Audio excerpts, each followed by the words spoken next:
गड्ढा मुस्कुरा में बाबा भीमराव अंबेडकर की तोड़ी गई प्रतिमा का मामला अब प्रदेश स्तर पर पहुंच चुका है। विभिन्न राजनीतिक दलों के द्वारा इस मामले में राजनीति शुरू कर दी गई है। घटना को लेकर गुरुवार को शहर में 2 प्रेस कॉन्फ्रेंस आयोजित की गई। जांच कमेटी के कार्यकारी अध्यक्ष तुरेंद्र चौधरी और कांग्रेस प्रवक्ता अजय सिंह यादव ने घटना में भाजपा कार्यकर्ताओं को हाथ बताया, तो इधर मध्य प्रदेश शासन के अनुसूचित जाति आयोग सदस्य राज्य मंत्री दर्जा प्राप्त प्रदीप अहिरवार ने सर्किट हाउस में कहा कि बाबा साहब की नवीन प्रतिमा की स्थापना की जाएगी, सुरक्षा के लिए दीवार भी बनाई जाएगी, जिसके लिए एसडीएम तहसीलदार को निर्देश दिए गए हैं। असामाजिक तत्वों पर भी कार्रवाई कराई जाएगी।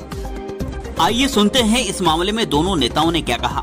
आदर्श न्यूज नेटवर्क की विशेष रिपोर्ट। 15 तारीख की घटना घटित हो जाने के बाद आज इस जिले का प्रभारी मंत्री जो आरक्षित वर्ग से है, जो बाबा साहब के दिए संविधान के कारण इस मंत्रिमंडल का सदस्य है और आरक्षित सीट से चुनाव लड़ता है, आज तक उन्हें फुर्सत नहीं मिली।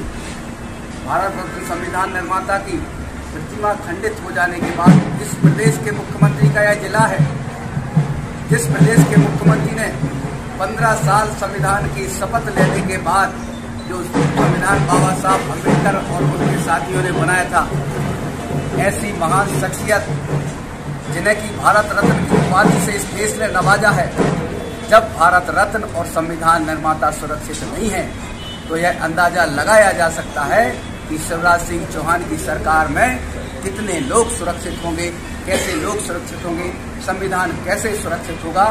यह जो घटना घटी है सामान्य घटना नहीं है, इसको असामान्य घटना कहूँगा। क्यों? क्योंकि भारतीय जनता पार्टी और उनके आनुवंशिक संगठनों का विश्वास संविधान पर नहीं है, संवैधानिक संस्थाओं पर नहीं है, इसलिए वह योजनाबद्ध तरीके से संविधान को मिटाने की गरज से इस तरीके की घटनाओं पर अंजाम दे रहे हैं। और उनको इस तरीके से घटनाएं हो जाने के बाद 3-3, 4-4 दिन के बाद ना तो मंत्री परिषद का सदस्य जा रहा है, ना मुख्यमंत्री जा रहे हैं, ना प्रशासन के बड़े ओहदेदार वहां पहुंच रहे हैं। ये इस बात का प्रतीक है कि इस सत्ता में बैठे लोग बाबा साहब की इस तरीके की मान मर्दन कराने के आदि हो चले हैं। मेरी ओर से मेरे संबंधित जो अधिकारी एसडीएम है वो जनपद पंचायत सीओ है, तहसीलदार साहब भी अभी आए हुए थे। मैंने दोनों को निर्देशित किया हुआ कि वहाँ बाउंड्री वॉल बनेगी, बाबा साहब अम्बेडकर की स्टैचू को वहाँ पर पुनर्स्थापित किया जाएगा। और मैंने वहाँ पर जनपद सीओ और टीआई दोनों को ये कहा है कि होली मिलन समारोह के रूप में सभी सामाजिक जातियाँ जो है वहाँ की गाँव की सबको एक पंडाल के नीचे बिठा के भोज किया जाए और आपसी भाईचारे को बढ़ाया जाए, ताकि इस तरह की घटनाएं आगे चल के ना हो।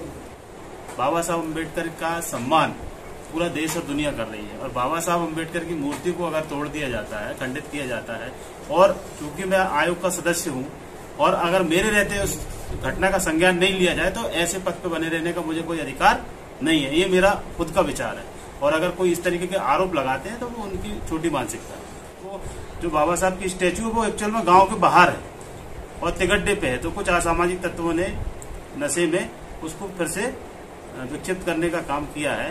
तो उसको लेकर जब तक वहाँ बाउंड्री वॉल नहीं रहेगी तब तक हो सकता है तीसरी बार भी लोग उस घटना को अंजाम दे दें।